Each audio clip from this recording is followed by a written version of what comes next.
All right. Well, this is like closer to the metaphor, but you got to keep your balance. And so obviously a tightrope walker has to keep their balance, and they have those poles or whatever sometimes, and they got to keep their balance. And so I think just kind of going back to the idea about the flash in the pan that I was talking about earlier. I didn't really say it that way, but with the idea of like, okay, I'm all inspired, I'm ready to just raring to go. And that's great. And as a leader, sometimes I try to take advantage of that, like in a good way, but I try to take advantage of that passion, even knowing sometimes that this is going to fizzle out in a week or two. Yes. But it's like, okay, they're on board right now. Let's do something, And so I have, in my old age, I have gained some more patience in knowing that sometimes people are going to fizzle out. Yes. And just knowing that that's just part of the game, I guess you could say. But, okay, going back to the balance, we've talked about, I think just recently, Brother Miles and I talked about Mary and Martha a little bit and getting busy and all that. But I want to bring that up again because in this balance and this whole tightrope thing, if we could back up even further before they ever got on the tightrope, before that person ever got on the tightrope, there was all kinds of training. Yes. Right? I mean, I didn't look it up or anything, so I don't know exactly what training they go into, but it might have been a rope laying on the ground they had to walk on, and then just exercising and being fit, at least to a certain degree, and training and all these things, and then probably fundamentals, right? Just I don't know what the fundamentals of tightrope walking are, but I'm sure there is some. And so the fundamentals of walking that rope and not falling off, keeping your balance, the tricks, the rules, all of that. Well, then when he's in the spotlight moment, right? Yeah. He's in the spotlight, all those fundamentals, all that background comes into play.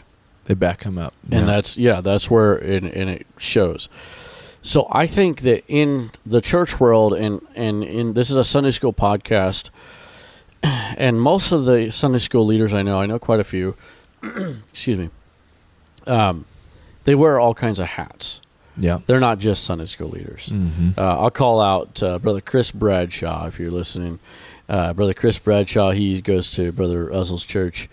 And that guy's just incredible. But he's in Sunday school. But he dabbles in all kinds of. He's in all areas of ministry and so many others. I just was thinking of him. So there's so many others, and I think that most Sunday school people do. They are doing all kinds of different hats. So I said all of that to say this is I'm guilty of this too. Is we can get running 100 miles an hour. Right now we're in the middle of our Christmas event prep, and so we're just going 100 miles an hour. Sometimes it's some late nights, and we're doing all of these things, and it's going to be good. It's an outreach event. It's for a good purpose and a good reason. But it's kind of like I think my wife said one time, "You're always going to be busy," and she's right. We're always going to be busy. Yeah. So we have to set a precedent.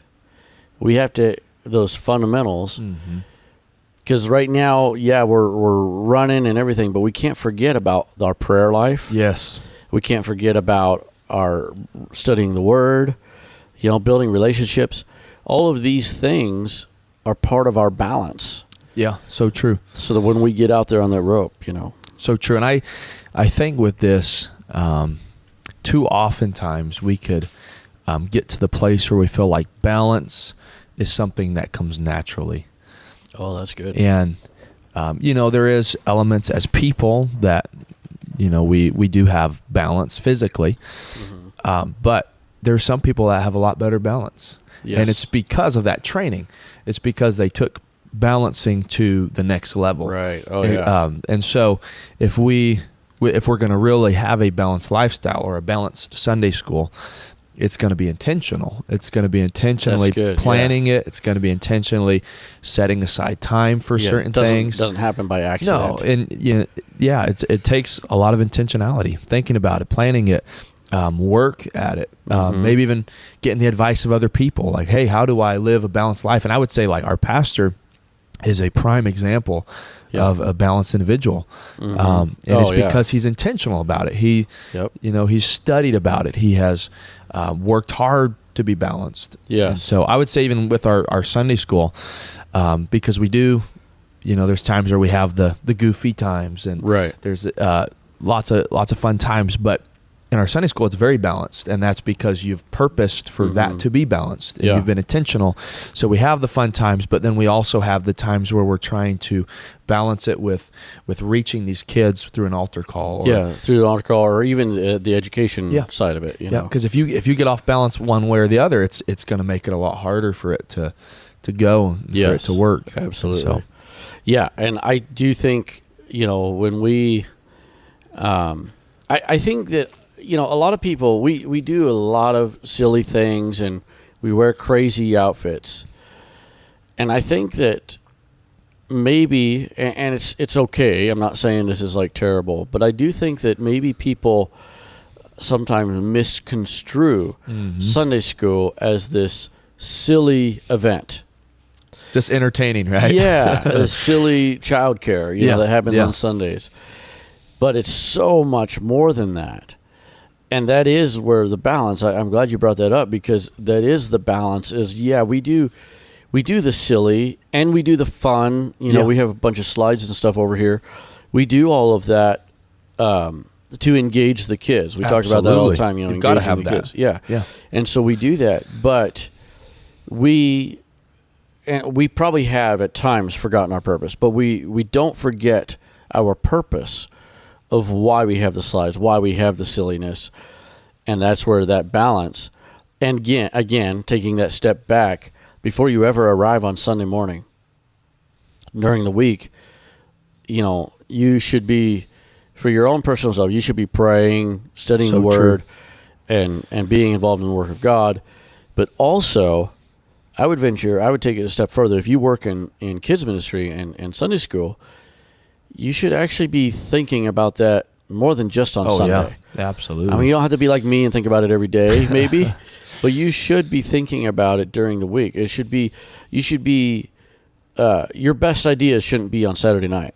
Yeah. You should be thinking about it and like, oh, I got this cool idea, or I got this inspiration for a lesson, or, and then prayer, calling out kids' names and all. That's all part of that balancing, and staying focused in and it's ministry. Being balanced that's going to bring the results. It's being balanced when you have all those elements is where kids are going to be getting the Holy Ghost. They're going to come, there's going to be bus kids that come just because it's fun, but then because you have that balance in there, the fun, you have that foundation. The foundation. Then you have the altar call, and they're there, and they feel God's presence touch them. Yes. But if you're not balanced, you're not going to make it to that finish line. You've got to be balanced. Oh, that's good.